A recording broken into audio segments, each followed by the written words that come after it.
Good morning everyone. Magandang umaga sa ating lahat at welcome sa ating pagsamba ngayong umaga ito. 17th Sunday after Pentecost, and for our worship this morning we have Even Group who will lead us in our singing.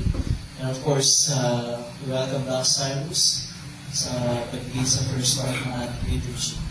Okay, so we will begin our worship and we will sing our opening song, How Great is Our God. How great thou art. How great is our God.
tayo lahat. Sa pangalan ng Ama, at Anak, at ng Espiritu Santo. Amen. Mga minamahal sa Panginoon, lumapit tayo ng may puso at magpahayag ng ating kasalanan sa Diyos, na ating Ama, at mamanhig sa Kanya sa pangalan ng ating Panginoon sa Kristo, upang tayo magkalooban niya ng kapatawaran. Ang tulong natin ay nagmumula sa Panginoon. Siya ang lumikha ng langit at lupa. Aking sinabi, ipahayag ko ang aking magsalasang sa Panginoon. Iyong tinatawad ang aking mga kasalanan. Sabay-sabay po natin ipahayag ating mga kasalanan. O Diyos, Amang makapangyarihan sa lahat, amang makabagi, ako ay isang paawa-awa at namang kasalanan, ay nagpapahayag sa iyo ng lahat ng aking mga kasalanan at mga kasamaan. Na sa mamuligan ng naman ito, ikaw ay nagpasahan ko sa isip, sa salita at sa gawa. At ako'y karapat-dapat na sa kapansahan mo sa panahong ito at sa kapansahan mo ng hanggan. Ngunit ko puso ako ng malapit at nagsisisi dahil sa mga ito. At dumadalangin ako sa iyo dahil sa walang hanggang kahabagan mo. At alang-alang sa banal, walang lungis, makawain na magigis at magkakain ng nilibig na anak sa Kristo. Ay maging mahabagin at magbiyaya ka nawa sa akin na isang amang kasalanan. At sa tulong ng Espiritu Santo ay palawakin ang aking kaalaman at maging masunurin sa iyong salita hanggang sa wakas. At sa iyong magbiyaya ay magkaroon ako ng buhay na walang hanggan. Sa pamamagitan ng Espiritu ng aking Panginoon. Amen. ang Diyos, ang ating salamat, ay tunay ng mahabagin sa atin. Ibinigay niya ang kanyang bugtong na anak ng si Jesus upang maging handog sa pagpapatawad ng ating mga kasalanan. Kaya't bilang pitawag ng lingkod ni Kristo at sa pamamagitan ng kanyang utos, ay pinatawad ko sa inyo ang lahat ng inyong mga kasalanan. Sa pangalan ng Ama at Anak at ng Espiritu Santo. Amen. Nagdili po tayo nakatayo. Hinihintay kita, O Yahweh, upang ako ay ligtas. Lahat ng iyong utos ay aking ang tinutupad. Dahilan sa pangako mo, nagagayak, yan yung buhay. Katulad ko ay tao, tulas ng yaman. Araw-araw, 7 beses akong ipapasalamat sa lahat na kahatulang matuwid mo, iginawad. Ang mahal sa utos mo ay mapayapa-iya akong buhay. Matatag ang tao ito at hindi na mabubuhay. Tinutupad ko ang utos at lahat ng mga aral. Buong pusong iniibig ang buong mong kautusan. Sabay-sabay po natin. Katayan mo luwalhati sa Ama. Luwalhati sa Ama at sa Anak at sa Espiritu, kung paano noong una, ngayon magpakailanman, walang hanggan. Amen. Panginoon, mabag ka sa amin. Kristo, mabag ka sa amin. Panginoon, mabag ka sa amin. Papuri sa Diyos sa kaitasan. At sa lupa'y kapayapaan sa mga taong kinalulog dahiya. Pinupuri ka namin, sinasamba ka namin. Pinalawalhati ka namin, pinasasalamatan ka namin dahil sa iyong kalwalhatian. O Panginoong Diyos, Hari ng kalangitan, Diyos amang makapangyarihan sa lahat. O Panginoong Diyos, bugtong na lang, Yesu Cristo. O Panginoong Diyos, Kordero ng Diyos, Anak ng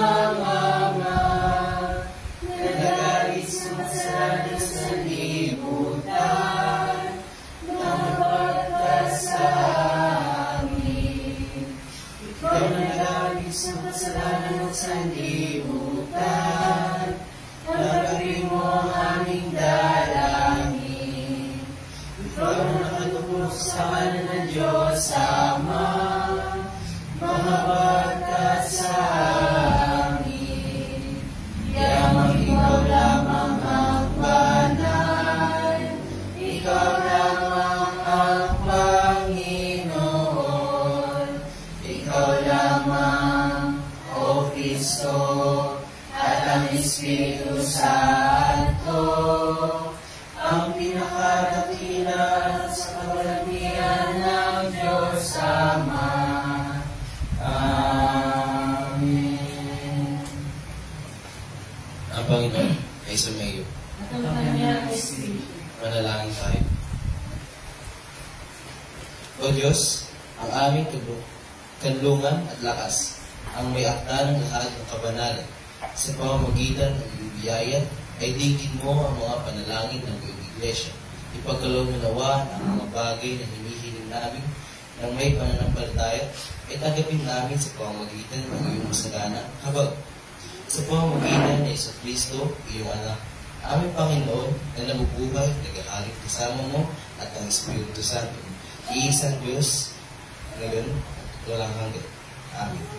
Tayo po lahat ng musibo at ating pakinggan ang pagbasa sa salita ng Diyos.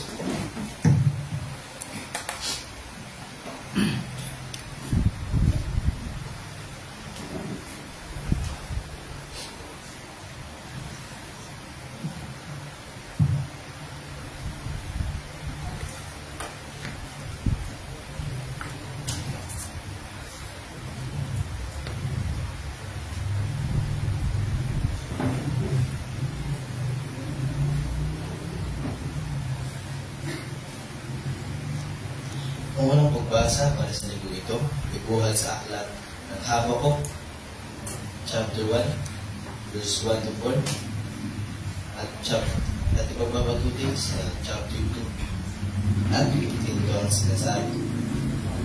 Ang aklat na ito ay naglalaman ng pahayag ni Yahweh sa pamamagitan ng propeta Habakuk.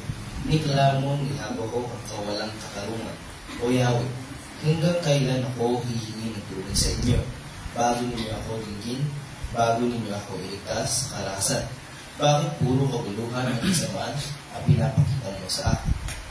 Sa mga magkakamilay nagaganap ang pagwasak at ang karahasan, naganap ang karahasan at ang labanan. Ang batas ay walang bisa at walang pakinabang, at hindi umiiral ang katarungan sa husgado ay laging natatalo ng mga sama ang walang kasalanan. Kaya't nababaluktot ang katarungan. Aakit ako sa bantayan at ihintayin ang sasabihin ni Yahweh sa akin, at ang tugon niya sa aking daig. Ito ang tugon ni Yahweh. Isulat mo ng malinaw sa mga tapyas na bato ang pangitaan ng mahahayag ko sa iyo, upang sa iyo sa isang sudyak ay mabasa agad at may pabatid ito. Isulat mo ito, sapagkat hindi pa panahon upang ito ay maganap. Ngunit mabilis na lilipas ang panahon at mangyayari ang pinakita ko sa iyo. Bagamat parang mabagal ito, hintayin mo. Tiyak na mangyayari at hindi maantala ito. Ito ang mensahe. Ang hambog ay mabibigo sa kanyang pamamataas. Ngunit ang matuwid ay mabubuhay sa pamamagitan ng kanyang pananampalataya. At ito ang salita ng Panginoon. Ang itong basa naman ay buhat sa aklat ng Timoteo, chapter 1, verse 1:14. At ganito ang sinasabi. Mula kay Pablo na apostol ni Kristo Jesus, ayon sa utos ng Diyos na ating tagapagligtas at ni Kristo na ating pag-asa.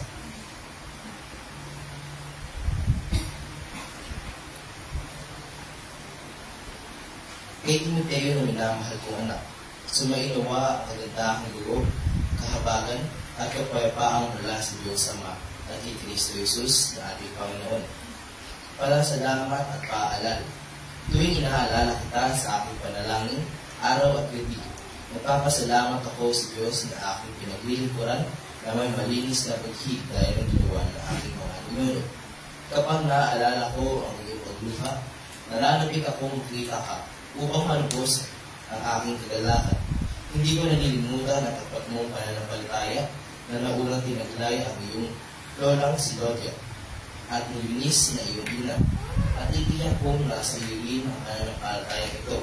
Dahil dito, pinapaalala ko sa iyo na napag-alabin mong muli ang kalooban na ibinigay sa iyo ng Diyos na ipahatok ko sa iyo ang aking mga kamay. Sapagkat ang Espiritu ibinigay sa atin ng Diyos ay hindi Espiritu na kahinaan ng loob, kundi Espiritu ng kapangyarihan, pag-ibig, at pagpipigil sa sarili.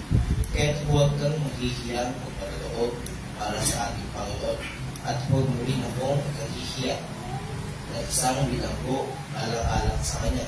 Sa halip, makihati ka sa pagtitiis para sa magandang balita. Umasa ka sa pangyarihan ng Diyos na nagkitas at umabot sa atin para sa isang banal na gawain. Ginawa niya ito hindi dahil sa anumang nagawa natin, kundi ayon sa kanyang layunin at kagandahang loob. Sa simula pa, ito ay binigay niya sa atin sa pamamagitan ni Kristo Jesus.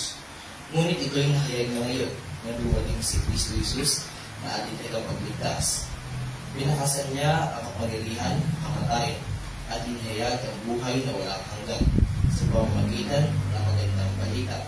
Para sa magandang balita ito, ako'y tinalagang mangangaral, apostol at guro, at iyan ang dahilan kaya ako nagdurusa. Ngunit hindi ako nahihiya sapagkat kilala ko ang aking sinasampalatayanan at ititiyak kong maingatan niya hanggang sa huling araw ay pinagkatiwala ko sa kanya.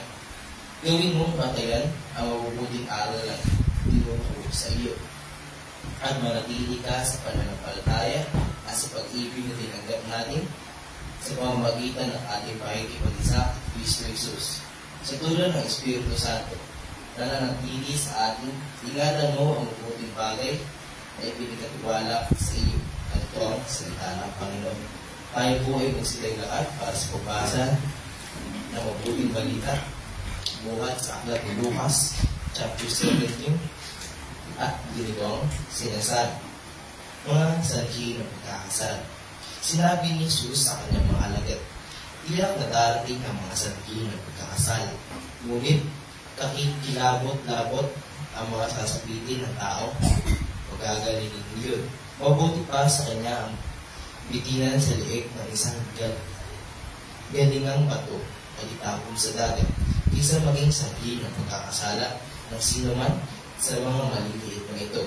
Kaya't mag-ingat kayo. Kung magkasala sa iyo, ang kapatid mo, magsabihan mo. At kung siya'y magsisi, patawanin mo. Kung 7 ulit siya magkasala sa iyo sa maghapon, at 7 ulit din lumapit sa iyo, at sabihin niya, nagsisisi ako. Dapat mo siyang patawanin. Sinabi ng mga apostol sa Panginoon, dagdagan po ninyo ang aming pananampalataya. Tumugon ng Panginoon. Kung ang inyong pananampalataya ay silaki ng buti ng mustasa, masasabi ninyo sa punong ito na sikamoro, mabunot ka at madaling sa dagat, at susundin kayo nito. Kapag nanggaling ang inyong alipin sa pag-aararo o pagkapastol ng mga tupa sa bukid, inaalinyahan ba ninyo siya agad upang kumain? Hindi ba nagsasabihin ninyo, ipaghanda mo ako ng kapulat, magbihis ka at pagsilbihan mo ako habang ako'y kumakain. Pagkakain ko, saka ka kumain. Pinasasalamatan ba ng amo ang kanyang alipin dahil sinusunod siya nito? Ganoon din naman kayo. Kapag nagawa ng inyo ang lahat ng inuutos sa inyo, sabihin ninyo, kaming mga aliping walang kabuluhan, tumutupad lamang kami sa aming tungkulin. At ito ang salita ng Panginoon. Tayo po'y manatiling nakatayo. Sabay-sabay po natin bigkasin ang Credo ni Seno sa pahina 8. Sabay-sabay po tayo. Sumasampalataya po sa isang Diyos Ama makapangyarihan sa lahat, na may likha ng langit at lupa, at na lahat ng bagay na nakikita at hindi nakikita, at sa isang Panginoong sa Kristo, tunay ng Diyos, mula sa Ama una sa lahat ng panahon, Diyos, buhat sa Diyos, liwanag, buhat sa liwanag, tunay na Diyos, buhat sa tunay na Diyos.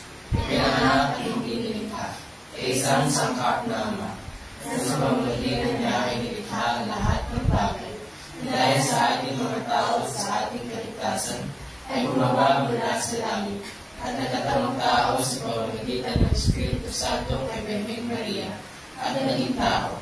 Nagpakasakit dahil sa atin sa panahon ni Poncio Pilato, ipinako sa krus na mamatay at lumilibig. Ikatlong araw na buhay na muli sa ayon sa kasulatan, umakyat sa langit at nakalugtong sa kanan ng Ama. At siya ay babalik ang muli na may katunggian upang hukuman ng mga buhay at ng mga patay. At ang kaharian niya ay walang hanggan. At sumasampalataya ako sa Espiritu Santo, ang Panginoon na nagpagbigay ng buhay, na nabumula sa Ama at sa Anak, na sinasamba at niluluwalhati kasama ng Ama at Anak. At sumasampalataya ako sa isang banal, Kristiyano at Apostolikang Iglesia. Naniniwala ako sa isang binyag, sa ikapagpatawad ng mga kasalanan, at umaasa ako sa pag-abuhay ng muli ng mga patay, at sa buhay ng panahong darating. Amen. Magsipon po tayo lahat. We will sing our next hymn, Oceans. Abby will lead us singing our song.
Give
Okay, thank you, Gabby, sa paggamit ng motions. And ngayon, Sunday School time, together with Teacher Maria and Teacher Abby. Sino po kaya si Teacher Maria? Si? Okay.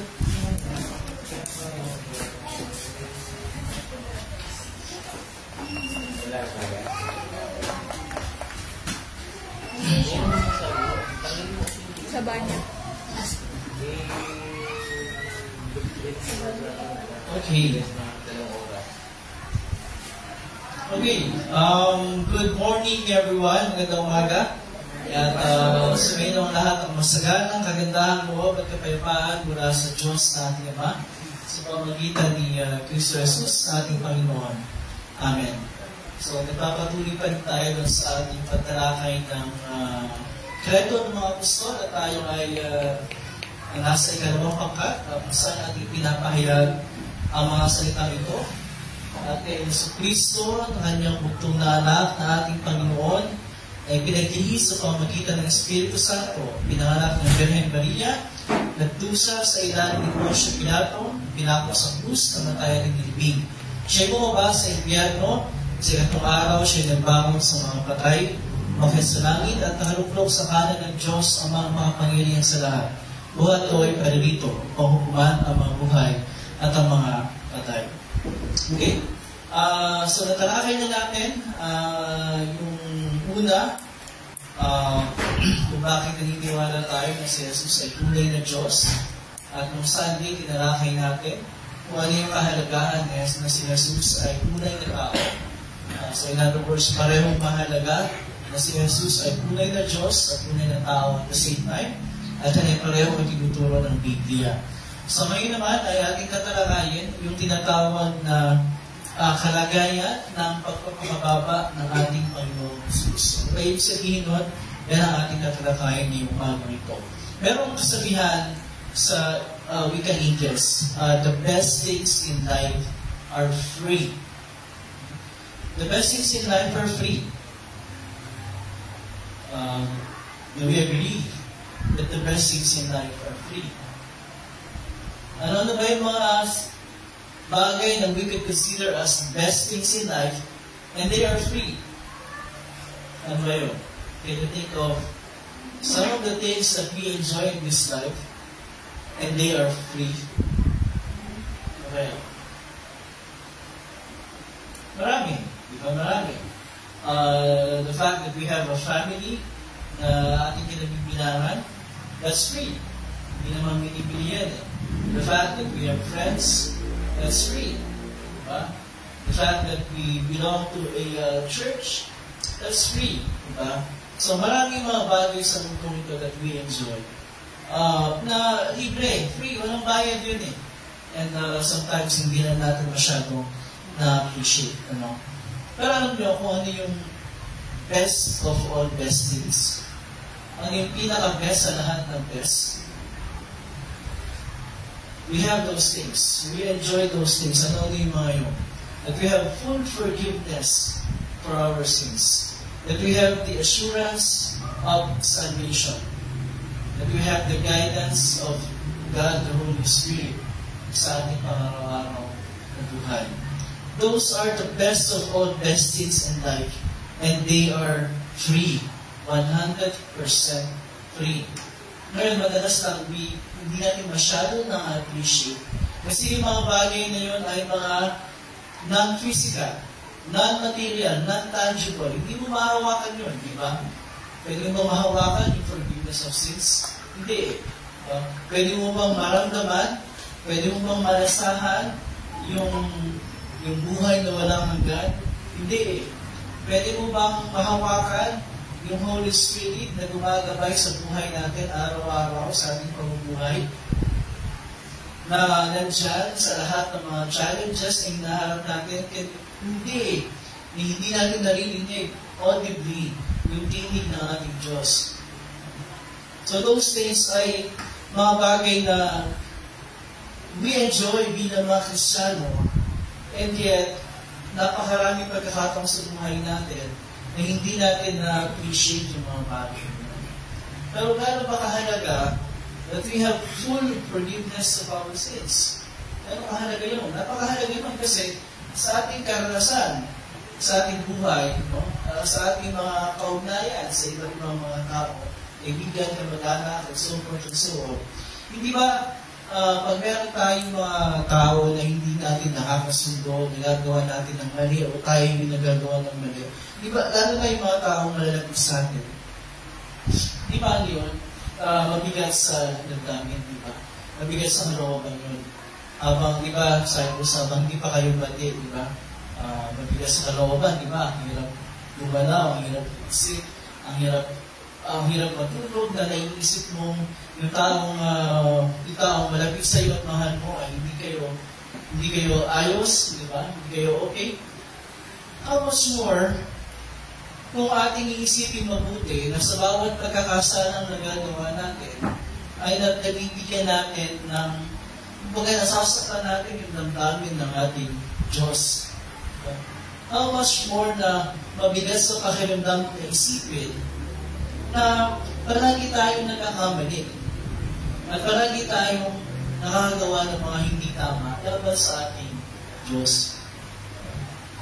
Pag iisipin natin mabuti yun, mabigat din yun sa damdamin eh. Mabigat yun sa kalooban. Lalong-lalo na pag nag-iisip natin na ang Diyos ba ay galit sa akin? Ang Diyos ba ay hindi nalulugot sa akin? Ano ang tingin ng Diyos sa akin? Ano ang damdamin ng Diyos sa akin? Ano ang palagay ng Diyos sa akin dahil sa mga paulit-ulit na mga kasalanan na nagagawa ko? Diba? Pag inisip natin mga mabuti yung bagay na yun, hindi tayo patatahimikin ang ating isip at ang ating kalooban. Hindi tayo patatahimikin ang ating konsensya. Kaya nga, the fact that we know na kahit gano'n ang ating nagagawa, that God is not angry at us. Hindi galit ang Diyos sa atin. Na tayo ay patuloy na minamahal ng Diyos. Dahil tayo ay patuloy niyang pinapatawad sa lahat ng ating mga kasalanan.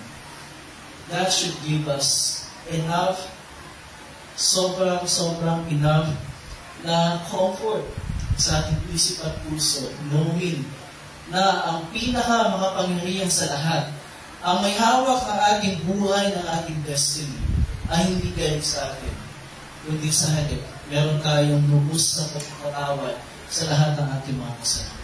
Diba? Alam ko, hindi natin madalas iniisip yung life after this life. Yung kasunod na buhay. At iniisip yan, iniisip mo ba ang kamatayan? Of course not. Ang iniisip natin yung buhay, hindi yung kamatayan, hindi yung kasunod pagkatapos ito. Ang ating isip ay nandito sa ating pamumuhay sa mundo ito.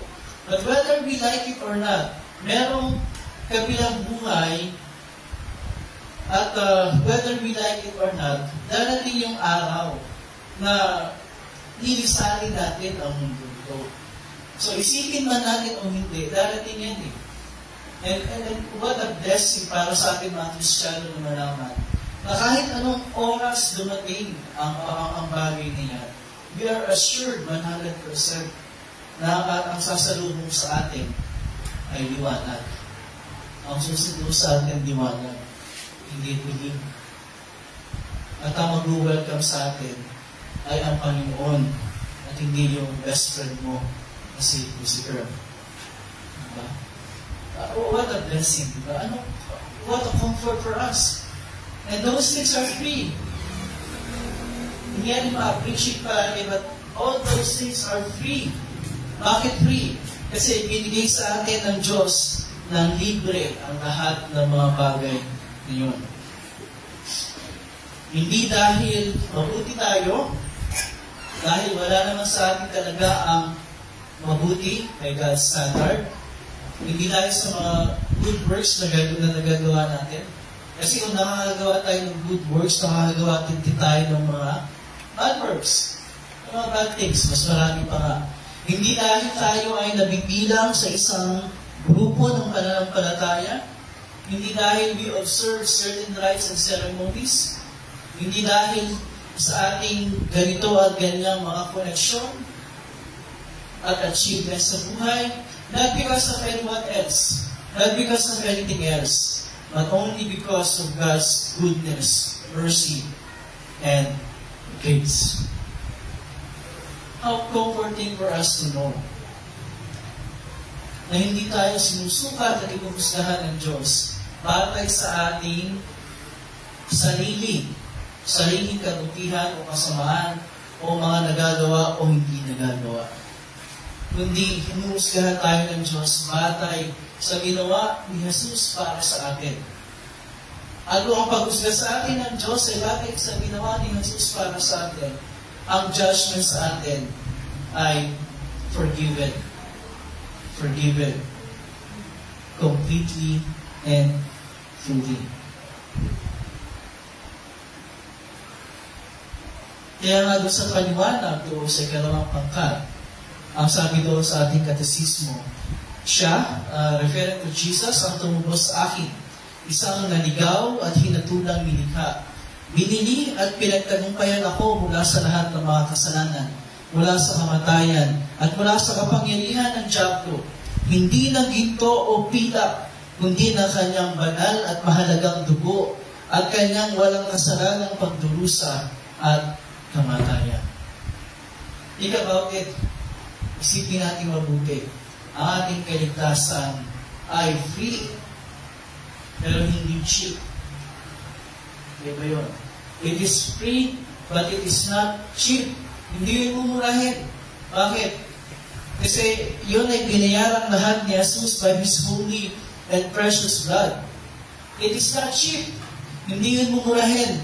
Dahil para mabayaran ni Jesus ang lahat ng ating kasalanan, kinailangan niyang magpakababa ng lubusan. Ano ibig sabihin na si Jesus ay nagpakababa ng lubusan? Hindi lamang sa siya'y naging tao. Kasi nung siya'y naging tao, like what we have discussed last Sunday, He remained God. Hindi naman nawala yung pagka-Diyos niya eh. Nung siya'y naging tao eh. Siya ay nanatiling Diyos 100%. Kaya nga siya ay true God and true man at the same time. Pero, pag sinabi natin na si Jesus ay nagpakababa ng lubusan, ang ibig sabihin niyan ay ito. Na nung siya ay nagkatawang tao, bagamat taglay niya ang lahat ng katangian at kapangyarihan ng pagiging Diyos. Isinantabi niya yung paggamit ng kanyang kapangyarihan at mga katangian bilang Diyos para magampanan niya yung gawain ng pagliligtas sa atin. Kasi kung hindi niya isinantabi yung kanyang kapangyarihan bilang Diyos, wala pa rin mangyayari. Hindi pa rin siya magdurusa, hindi pa rin siya mamamatay, hindi niya mararanasan lahat ng kailangan niyang maranasan para sa ating kaligtasan. Kaya sa John chapter 10 verse 18, beginning on verse 17, ang sabi doon ng ating Panginoon, dahil dito'y minamahal ako ng Ama sapagkat iniaalay ko ang aking buhay upang ito'y kuning muli. Walang makakakuha nito sa akin. Kusa ko itong ibinibigay. Mayroon akong kapangyarihan ibigay ito at kunin itong muli. Ito ang utos na tinanggap ko sa aking Ama. Ito sinasabi doon ng Panginoon, kahit kung siya'y maging tao, kung hindi niya isa-set aside yung kanyang kapangyarihan bilang tunay na Diyos, hindi siya magdurusa at hindi siya mamamatay. Yung kanyang kamatayan, yung kanyang pagdurusa at kamatayan sa krus ay nangyari sapagkat hinayaan na mangyari yun sa kanyang sarili. Dahil hindi niya ginamit yung kanyang kapangyarihan bilang Diyos ng sandaling iyon. Otherwise, hindi siya magdurusa at mamamatay. Yun ang sinasabi niya doon sa John chapter 10, mula sa verse 17 hanggang 18. At yun naman ay pinapatunayan din na ibang bahagi ng kasulatan. Sapagkat doon sa 2 Korinto chapter 8 verse 9, sinabi din San Pablo, sapagkat nalalaman ninyo ang biyaya ng ating Panginoong Jesucristo, na bagaman siya'y mayaman, subalit alang-alang sa inyo ay naging dukha, upang sa pamamagitan ng kanyang kadukhaan ay maging mayaman kayo. Sinasabi doon na bagaman siya'y mayaman, ang tinutukoy doon ay yung kanyang pagkataglay ng lahat ng katangian ng Diyos, siya magkatawang tao. Pero siya ay naging dukha. Sabihin, hindi niya lagi at lubusan ginamit yung lahat ng katangian na iyon. Meron din sa Filipos chapter 2, verses 5 and following. Sabi naman doon sa Pablo, magkaroon kayo sa inyo ng ganitong pag-iisip na kay Kristo Jesus din naman, na siya, bagamat nasa anyo ng Diyos, ay hindi niya itinuring na isang bagay na dapat panghawakan ang pagiging kapantay ng Diyos, kundi hinubaran niya ang kanyang sarili at kinuha ang anyong alipin na naging katulad ng tao. Sabi nung hinubaran niya ang kanyang sarili at kinuha ang anyong alipin, hindi yung hinubaran niya yung kanyang sarili ng damit. Hindi, again, yung kanyang kapangyarihan bilang Diyos na hindi niya ginamit sa mga pagkakataong kailangan magdusa siya at lalong higit mamatay para bayaran ang lahat ng ating kasalanan.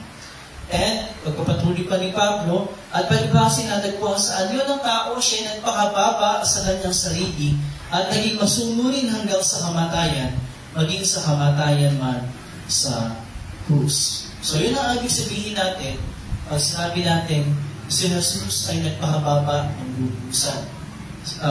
O yung tinatawag natin sa kredo na ang kalagayan ng kanyang pagpapakababa. So again, pag tinanong tayo, ano ba ibig sabihin na nagpakababa si Jesus? Ito ibig sabihin niya, hindi niya lagi at lubusang ginamit yung lahat ng kanyang kapangyarihan bilang Diyos na siya nagkatawang tao para magampanan niya yung gawain ng pagliligtas para sa pagliligtas sa atin mula sa lahat ng ating mga kasalanan. Yung kanyang pagpapakababa ay binubuo ng mga salitang ito doon sa kredo. Ipinaghihi sa pamagitan ng Espiritu Santo. Ipinanganak ng Birhen Maria. Nagdusa sa ilalim ni Poncio Pilato. Ipinako sa krus, namatay at inilibing. So yung mga salitang yun, ang bahagi ng kredo na nagpapahayag ng pagpapakababa ng ating Panginoong Jesus. Again, mula doon sa ipinagtihi sa pamamagitan ng Espiritu Santo, ipinanganak ng Birhen Maria, nagdusa sa ilalim ni Poncio Pilato at tinawag sa krus, namatay at inilibing. So para sa ating mga tao, ano ang kahulugan ng kanyang pagpapakababa? Pag tinanggitan natin kanina, unang-una, itinuturo sa atin ito na hindi lamang yung halaga na ibinayad ni Jesus para sa ating kaligtasan ang costly, ang mahal. Kundi yung i-give up ng ating Panginoon para ma-secure niya yung ating lubos na kapatawaran at kaligtasan. Yun din ay costly. Yun din ay mahal. Diba? Sapagkat, imagine nyo, kung ikaw may kapangyarihan ka para iligtas mo ang sarili mo sa kapahamakan, gagamitin mo yung kapangyarihan na yun. Diba? Hindi mo hayaan may mangyari sa iyong masama kung kaya mong meron kang kapangyarihan para hindi mangyari sa iyo yung masama. Pero ang ating Panginoon, alam niya alam niya ang mangyayari sa kanya, may kapangyarihan siyang iwasan yun. Gamitin lang niya yung kanyang kapangyarihan bilang Diyos, pero hindi niya ginamit. Kasi ang iniisip niya ay hindi yung kanyang sarili, hindi ang ating kapakanan. Ang kapakanan mo, ang kapakanan mo, ang kapakanan ko, ang kapakanan at ang kaligtasan ng lahat ng tao. Kaya dapat natin ituring na yung ating kaligtasan, yung kapatawaran ng kasalanan na mayroon tayo, we should consider these things as the most precious things, the most valuable things, the most important possessions that we have. Hindi pa doon sa mga material na kung ano man na mayroon tayo at nais nating matamasa. Again, bagaman hindi natin madalas naiisip yung mga bagay na yan. But when we think about it, habang iniisip natin mabuti yun, habang iniisip natin yung ating future, yung ating destination, habang iniisip natin yung kabuuan ng ating buhay sa lupa, then we will begin to appreciate, we will begin to value and treasure itong lahat ng ito na meron tayo bilang mga mananampalataya ng ating Panginoong Jesus. In fact, treating these things as the most valuable possessions we have ay nakakatulong sa atin na magkaroon ng tamang perspective at ng tamang attitude towards earthly things or possessions. Diba? Pagka ang perspective natin ay nandoon sa, well, hindi ito ang buhay natin, pero we are just transiting through this world, then it gives us the right perspective and right attitude towards yung mga earthly things or possessions. Kasi alam natin na nothing can match, no one can match yung forgiveness of sins and salvation that we have, dahil yun ay biniyaran mismo ng ating Panginoong Jesus. And there is no other reason. There is no other reason kung bakit si Jesus ay nagkatawag-tawa at nagpakababa other than to secure our salvation. Pangalawa, it teaches us na since kailangan gawin ni Jesus ang lahat ng mga bagay nito, and He had to go to, sabi nga sa English, great lengths to be able to do them. Nakahulugan nito na wala talaga tayong magagawang anuman para sa ating kaligtasan. Di ba? Kasi kung may magagawa tayo, eh hindi na kailangan gawin ni Jesus yung mga bagay nito. Di ba? Kung may magagawa tayo, bakit nagpadala ang Diyos Ama ng tagapagligtas? Ang may kailangan lang ng tagapagligtas ay yung mga tao hindi kaya ligtas sa kanilang sarili. Di ba? Hindi naman siya helper eh. Si Jesus ba ay taga-help, taga-tulong para ma-achieve natin yung ating salvation? Hindi. Siya ay Savior. Hindi ba? Tagapagligtas. And let's think about it. Jesus is Savior. Hindi helper. Hindi taga-tulong para ma-achieve natin yung ating sariling kaligtasan. Because there's nothing that we can do. That is why God sent us a Savior. It also means that since ginawa ng Jesus ang lahat para sa ating kaligtasan, ang ating kaligtasan ay talagang fully and completely accomplished and secured. Wala nang kulang, wala nang kailangan pang idagdag. Isipin natin mabuti yan. Wala nang kulang at wala nang kailangan pang idagdag. Kasi ang common thread sa pagtuturo ng ibang mga pananampalataya is that, okay, may ginawa si Jesus para sa atin, pero may gagawin din tayo. Kailangan may gawin din tayo. Kailangan may idagdag tayo. Pero wala tayong kailangan idagdag. Kasi, kompleto na yung ginawa niya para sa atin. Di ba? Again, palagi kong tinatanong, gaano karami yung kasalanan natin ang binayaran ni Jesus? In terms of percentage, 99%? 99.9%? Gaano karami yung kasalanan natin ang binayaran ni Jesus? 100%. So kung 100%, meron pa ba kailangan na tayo bayaran? Dinagdag sa ginawa ni Jesus para sa atin? Wala. Zero. Nothing else. Kasi binayaran na niyang lahat. Kaya ang sinasabi ni San Pablo sa kanyang liham sa mga taga-Hebreo, chapter 7, verse 25, siya ay may kakayahang iligtas ng lubos ang mga lumalapit sa Diyos sa pamamagitan niya. Sabi siya ay may kakayahang iligtas ng lubos ang mga lumalapit sa Diyos sa pamamagitan niya. And so, uulitin ko yung sinabi ko kanina. The best things in life are free. And the best things of all best things in this life are free. And we are enjoying them bilang mga Kristiyano. Free dahil piniyara ni Jesus. Free but not cheap dahil ang nagbayad ay anak ng Diyos mismo. Ang dugo ng mismo anak ng Diyos. Value, treasure, these things bilang pinakamahalaga sa buhay natin. And thank God na binigay niya sa atin ang lahat ng ito nang walang anumang kabayaran sa ating sarili because we cannot. Fully paid ng Panginoong Jesus. Forgiveness of sins, new life, and salvation. These are the things that we enjoy bilang mga anak ng Diyos na nananampalataya kay Jesus bilang ating Panginoon at tagapagligtas. Therefore, wala tayong ibang dapat panghawakan. Wala tayong sino man at anumang dapat panghawakan para sa ating kaligtasan. Si Jesus na ang ating pagtiwalaan. Because we have no other Savior than Jesus. At ang di malit na kapaypanan dyan siya maghihina sa ating mga puso't pag-iisip sa pamagitan ni Mr. Jesus na ating Panginoon. Amen. Sa ating pagpapatuloy, tayong lahat ay dadako sa ating paghahandog. At ang ating offering bearer ngayon ay si Brian.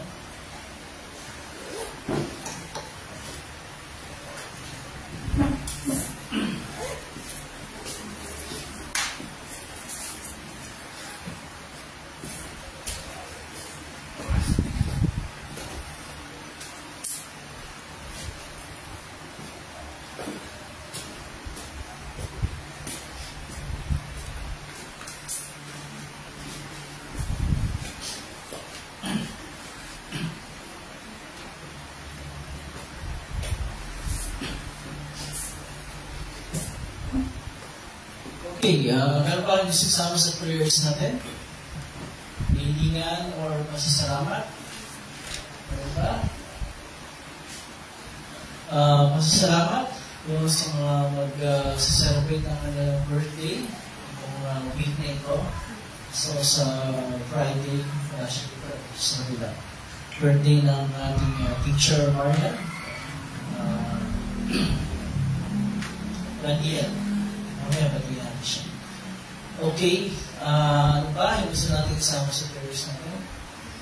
Hindi ako nakapunta ng Jensen noong last week, pero natuloy naman yung activity doon sa pamamalagin pa sa Marsa at ni Justin. So, we pray for the Lord's blessing para doon sa mission na sinisimulan doon sa General Santos City. And patubayan ang lahat ng mga gumaganap ng pagpuling doon, si Pastor Vito. So, hindi pa siya ninibig, pero soon nandito rin siya. So, siya yung mamamahalan ng gawain doon sa General Santos. Hopefully, darating panahon na makakatuloy tayo lahat. Okay, meron pa yung sounds prayers natin? Anything else? Kasi meron ko gusto yung sabi sa prayers natin. Okay, so wala na, then we will go to the Lord in prayer. Just remain seated. And then, pagkatapos sa aking prayer, we will call the kids para sa kanilang presentation. Okay?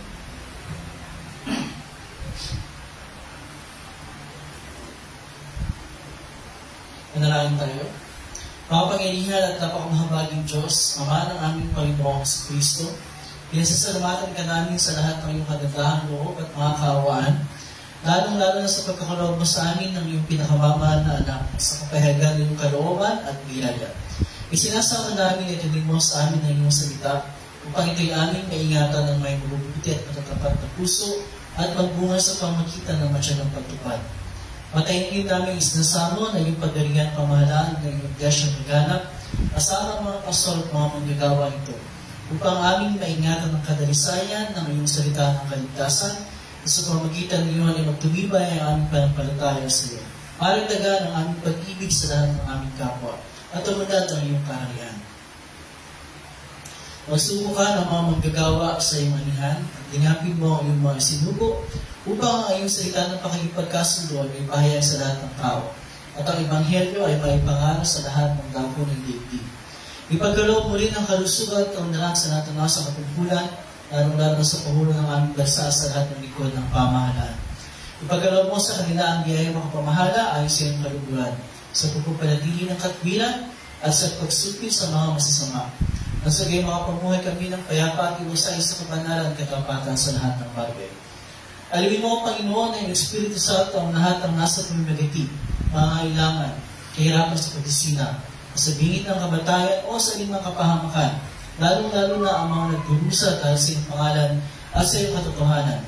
Naway tanggapin nila at kilalanin ang kanilang kapigatian bilang kapahayagan ng iyong makaamang kalooban. Kasama po sa aming panalangin, Panginoon, ang lahat po ng mga nagdurusa at nagdadalang hati, bunga ng insana ng lindol sa Cebu. Nawa, Panginoon, kayo po ang magkaloob sa kanila ng comfort sa mga sandaling ito na sila ay labis nahihirapan. At nawa ay gamitin niyo po ang lahat ng mga tanggapan ng pamahalaan para may pagkaloob sa kanila ang kanilang mga pangangailangan at maging mas mabilis ang kanilang pagbangon mula sa trahedyang ito. At lahat kami ay nararapat ng tumanggap ng iyong puot at maraming kaparusahan. Gayon pa man ipinamamanhig namin sa iyo, o napakamahabaging Ama. Huwag mong minmilin ang kasalanan ng aming kahusgusan, ni ang aming maraming pagsuway. Kundi alang-alang sa iyong walang hanggang kabutihan, biyaya at walang pagbabagong pag-ibig, ay pagsagaran mo kami sa lahat ng kapisalaan at kapangalipan ng katawan at kaluluwa. Ingatan mo kami sa bulaan at nakasisirang doktrina, sa digmaan at pagganap ng dugo, sa salot, sa pamamakang sa apoy at tubig, sa malakas na hangin at bagyo, sa kakulangan ng ani at gutom, sa panlulumo ng puso at kawalang pag-asa sa iyong kahagdagan, at sa kasumpasumpang kamatayan. At sa lahat ng sandali ng pangangailangan, ipakilala mo ikaw ang aming laging saklolo, ang tagapagligtas ng lahat ng tao, lalong-lalo na sa aming sumasampalataya. Tanggapin mo, O Diyos, ang aming mga katawan at kaluluwa, kalakipang handog na aming inialay sa iyong harapan, sapagkat kami iyong binili mo pong maging iyo at mamuhay para sa iyo. Kasama rin po sa aming panalangin ng pagkapasalamat, na bagaman di po nakapunta sa General Santos, ay nakapagpatuloy pa rin ang gawain doon, sa pamumuhay ni Pastor Marsan at ni Justin at ni Pastor Vito. Nawa, Panginoon, kayo po ang patuloy na magkaloob ng iyong patubay upang ang gawain sa dakong iyon ay magpatuloy at lumago at magkaroon ng maraming bunga. Kasama rin po sa aming pagpasalamat ang aming po mga kapatid na magdiriwan ng kanilang karawan, katulad po ng karawan ni Marian sa Friday. Kayo po ang patuloy na magkaloob sa kanya ng inyong mga pagpapala, ng patubay sa kanyang pag-aaral sa lahat ng kanyang mga ginagawa at mga activities at patuloy po pagpalayan ng kanyang po pamilya. At lahat na ito, at kayo pang mga bagay na nasa amin hindi namin nasabit, ay hinihingi namin sa iyo at pinagpapasalamat. Alang-alang sa mabait na pagdurusa at kamatayan ni Jesucristo na imutunan ng aming Panginoon at tagapagligtas, na nabubuhay at naghaharing kasama mo at ng Espiritu Santo o yung isang Diyos, magpakailan na. Amen.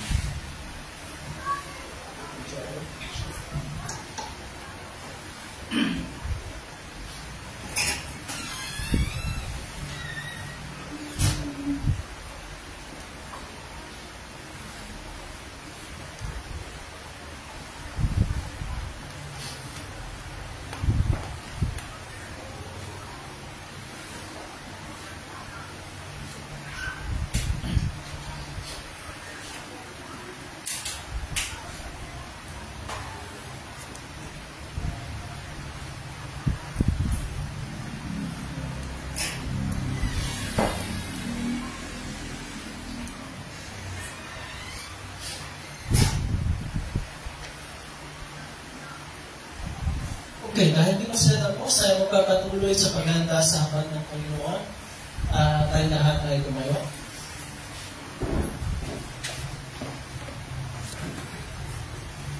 Ang Panginoon ay sumayo. Pag-alakan niyo mga puso. Salamat tayo sa ating Panginoong Diyos. O Panginoon, amang banal, makapangyarihan walang hanggang Diyos, ngunit nga marapat, matubid at kapuri-puri. Na kami ay dapat magpasalamat sa iyo sa lahat ng panahon at sa lahat ng dako. Nakasama ang iyong bugtong na anak ng Espiritu Santo ay iisang Diyos, iisang Panginoon. At sa pagpapahayag ng isang tunay na Diyos, kami ay sumasamba sa isang Diyos na may tatlong persona at isang kabuuan na nag-ahari magkakapatay.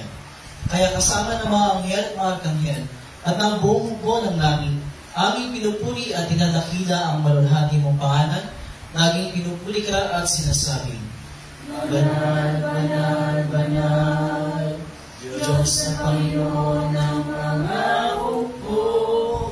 Ang langit at ang lupa ay puno ng iyong kalwalhatian. Hosana, Hosana, Hosana sa kaitaasan. Rinawa siya, rinawa siya, rinawa siya na pumaparito sa pangalan ng Panginoon. Hosana, Hosana, Hosana sa kaitaasan. Sabay-sabay natin bigkasin ang Ama namin. Ama namin nasa langit, sambahin nawa ang pangalan mo. Ikaw nawa ang naghari sa amin. Ginawa ang iyong kalooban dito sa lupa tulad ng sa langit. Bigyan mo kami ng pagkain kailangan namin sa araw na ito. At patawarin mo kami sa aming mga kasalanan. Tulad ng pagkapatawad namin sa mga nagkakasala sa amin. At huwag mo kami ihatid sa bukso, kundi ilayo mo kami sa masama. Sapagkat sa iyong kaharian at ang kapangyarihan at ang kalwalhatian magpakailanman. Amen.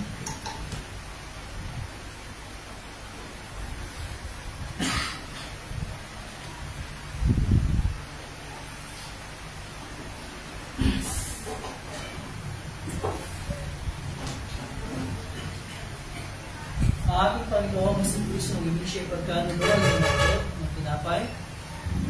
Pagkatapos, magpasalamat sa Diyos, sila yung pinagpira-person, hindi sa mga nagagawa ng sabi. Kunin mo ito at kanin. Ito ang aking katawan, ay binibigay para sa inyo. Gawin ito bilang pag-alaala sa akin. Sa gayon din paraan ay nawakan niya ang saro. Pagkatapos, mga pagkapunan at ang mga pagpasalamat na siya sa Diyos, ay binigay niya sa kanila na sinasabi, uminom kayong lahat ito, sapagat ito ang dugo ng tipan. Ang aking dugo na nabubuhos tayo sa marami, sa ipagpapatawad ng mga kasalanan. Gawin ito, suminom kayo ito bilang pag-alaala sa akin. Ang kapayapaan ng Panginoon ay lagi sumayo. Amen. O Kristo, ikaw ang Kordero ng Diyos, na nag-alis ng kasalanan ng sanlibutan. Mahabag ka sa amin. O Kristo, ikaw ang Kordero ng Diyos, na nag-alis ng kasalanan ng sanlibutan. Mahabag ka sa amin. O Kristo, ikaw ang Kordero ng Diyos, na nag-alis ng kasalanan ng sanlibutan. Ipagkaloob mo sa amin ang iyong kapayapaan. Amen.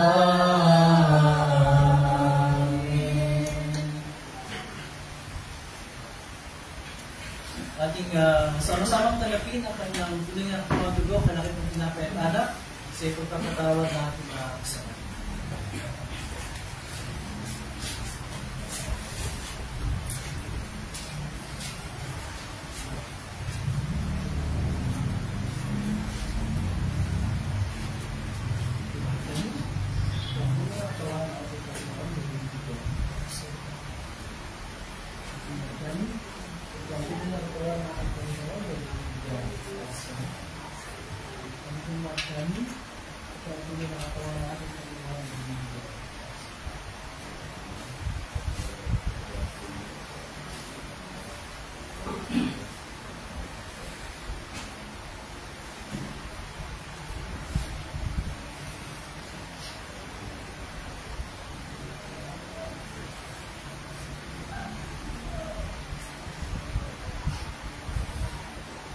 tunay na katawan at gugulawa ng ating Panginoong Jesucristo ang siyang magkalakas na pila sa inyo sa tunay na panampalataya at sa buhay na walang hanggan. Lumawan kayo may kapayapaan at dalakan sa inyong puso.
At ang tunay na katawan at gugulawa lang ang Panginoong Jesucristo siyang magpalakas na iba sa inyo sa tuwing ang kalataya kung sa buhay na hanggan.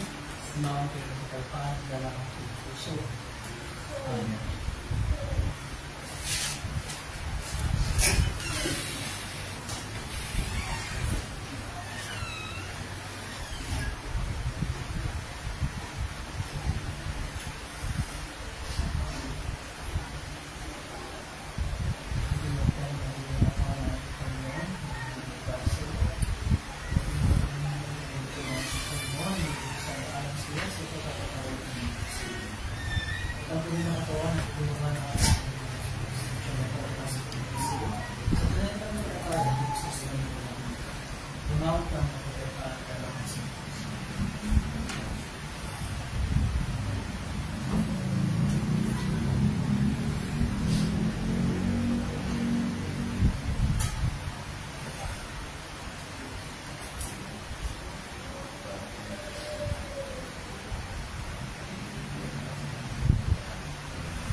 Tayong lahat ay tumayo. Magiging natin ng pagyaw sa kapayapaan. Tayong lahat. Panginoon, yun ay ang aming lingkod ay umanaw sa kapayapaan ayon sa iyong pangako. Sapagkat nakita ng aking mga matang iyong pagliligtas na inihanda mo para sa lahat ng mga bansa. Liwanag itong tatanglaw sa mga hindi at magbibigay karangalan sa iyong bayang Israel. Luwalhati Rama at sa anak at sa Espiritu,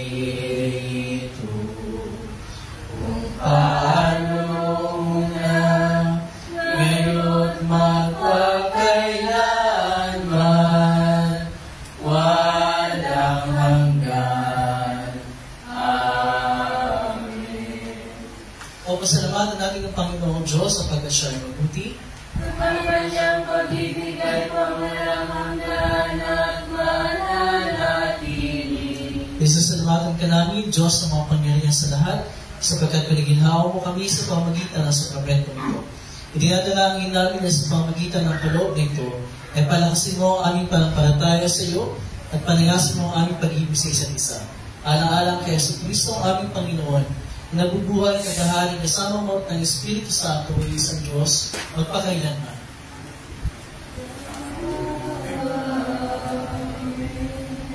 Ang Panginoon ay sumayo. Purihin natin ang Panginoon. Magpasalamat tayo sa Diyos. Ganyan din ang pagpapanan ng Panginoon. Pagpalain ginawa ng Panginoon at ingatan. Paliwala ginawa ng Panginoon ang kanyang mukha sa iyo at mahabag sa iyo. Ilingap nawa ng Panginoon ang kanyang mukha sa iyo at bigyan ka ng kapayapaan. Amen. Amen. Amen. Tayo po, before we sing a closing hymn, tawagin natin mga kids para sa kanilang lesson presentation.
Okay, so dito muna tayo lahat sa harap.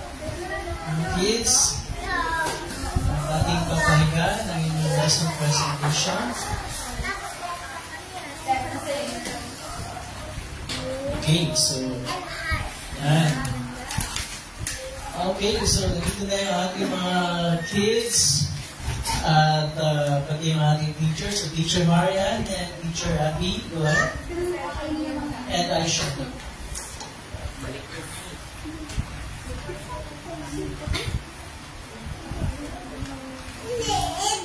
morning, kids. Good morning, teachers. So, about saan yung lesson natin ngayon? Jesus. Sino yung lalaki? Si? Philip.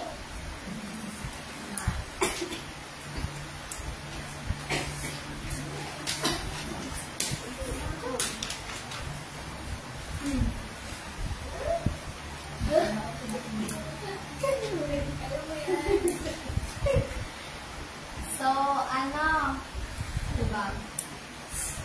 Ano yung mga nangyari dun sa mga, ano yung nangyari dun sa mga nagtitiwala kay Jesus? Bakit kinakailangan nila lumipat ng ibang city? Kinuha sila nadala sila saan? Dahil ayaw nila maniwala sila. Ayaw nila So parang inaatake sila dun, di ba? Tapos kinuha sila, kuha sila. So, umalis na sila. Alis na sila. Saan sila nagpunta? Nagpunta si Philip. Doon kayo sa Samaria. Tapos,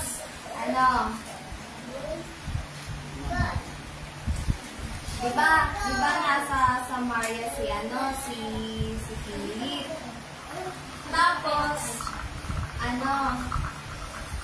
nung nagpakita sa kanya may isang anghel na nagpakita sa kanya, inutusan siya ng Diyos. Ano yung inutos kay Philip? Puntahan siya. Saan siya punta? Doon kay Philip. Doon sa lalaki. Oo, tama. O, tama, di ba? Kanan. Inutusan siya na umalis dun sa Samaria tapos pumunta sa ibang lugar, which is dun sa parang desert yan, di ba? Tapos yung way mula sa Jerusalem hanggang sa Gaza. Tapos during nung nandun na siya sa may kalsada doon, ano yung nakita ni Philip? Sino yung nakita ni Philip? Tubig! Kaya ba yung tubig? Yung lalaki. Nakasakay sa car? So, parang carriage, di ba? Ayun. Doon nakasakay. Tapos, ano yung inutos ng Holy Spirit kay Philip? Ano gagawin niyo dun sa lalaki? Sa lalaki. Tapos, nung papalapit na si Philip, narinig niya na nagbabasa yung lalaki ng Bible.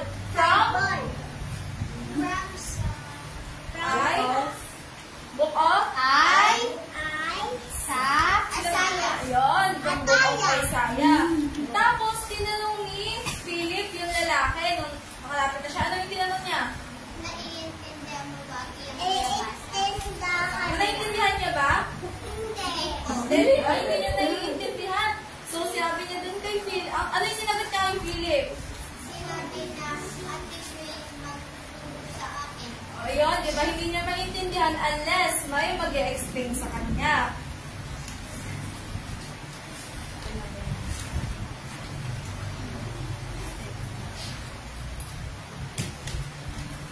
So, ayun,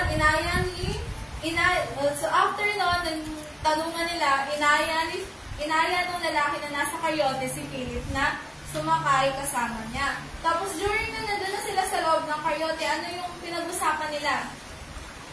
Tungkol kay Jesus. Tama. In-explain ni Philip kay dun sa lalaki kung ano ba yung nilalaman nung binabasa niya. Which is, ano yung nilalaman nung binabasa niya? Yung nilalaman. Sa Bible. Tungkol sa Bible. Ano yung tungkol sa Bible? Ano daw yung, in-explain ni Philip dun sa lalaki? Sabi niya, yung mga, yung promise ni God na magpapadala siya ng Savior. Tama, ng Savior. Sino may papadala ng Savior? Si God. Si Jesus. Yan yung ipapadala niya. Para ano? Para sa matunayan. Ayan, tama. So, after nun, mahaba nilang paglalakbay, saan sila nagpunta? Samantha, isasabi mo kanina. Saan sila nagpunta? Ano nakita nila?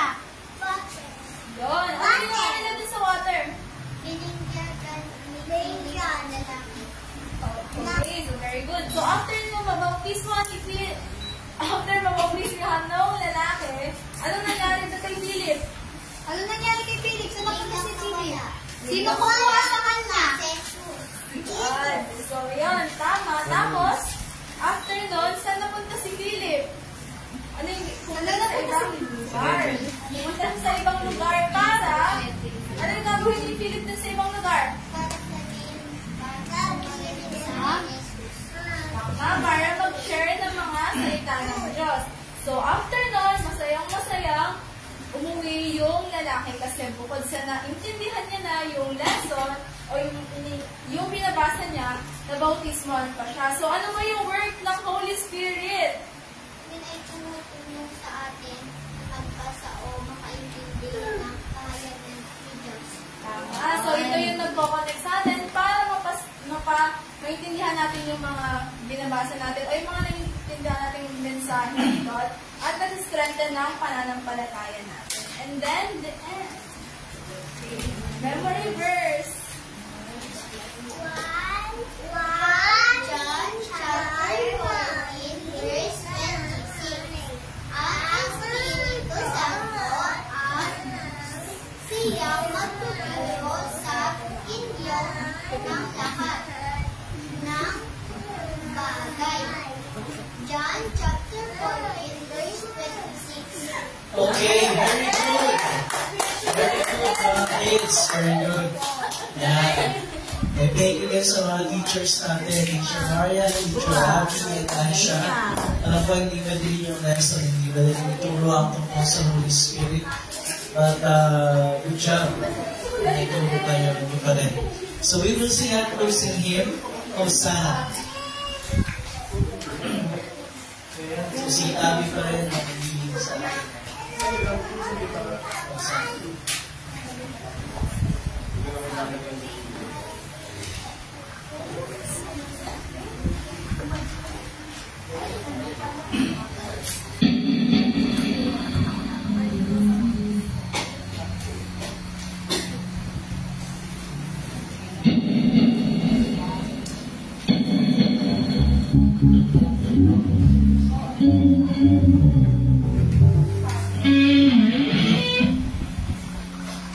Hello.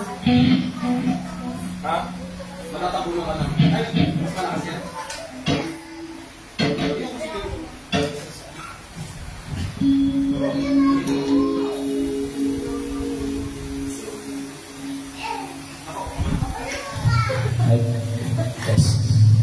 Hello. Hello. Hello, hello, hello. Hello. Hello. Revive.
Okay, good morning everyone. Welcome sa ating pagsama ngayong umaga ito. So, thank you sa nag-lead na ating mga worship songs for today, Given Luke and Abby.